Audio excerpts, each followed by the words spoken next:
Welcome to the Windows Club.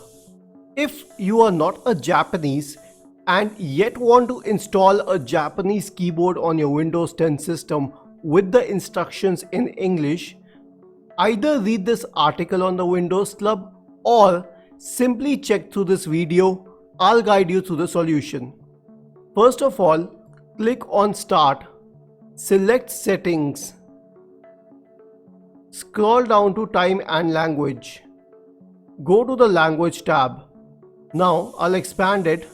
You won't see Japanese among the Windows display languages because we haven't added it yet. So we'll add it using this Add a Language option. I'll type Japanese and then I'll select it. Then I'll click on Next.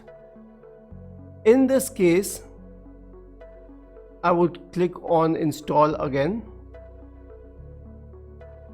And here's the Japanese language. I can select the options. The Japanese language pack needed around 20 minutes for installation, and once it has installed, it would mention handwriting installed, speech installed, regional format installed. And since my system only allows one display language, I can use it for other purposes. The display language is English United States and I can change it. So to use Japanese language, I can use it for speech and regional format, and I'll show you how this can be done. I'll click on Settings here and then I can change the speech language to Japanese. Similarly, I can do it with the regional format.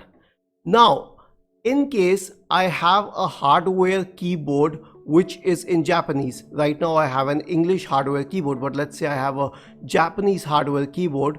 In that case, I will select Change Layout and select that at Japanese, this one, and then I will click on Restart Now, and once the system restarts, the Japanese keyboard would be active. Isn't it easy? But if you still have any doubts, please go to the original article on the Windows Club, scroll down to the description section and write your queries. We will surely reply to it. Do not forget to subscribe to the channel. Thank you for watching this video and have a nice day.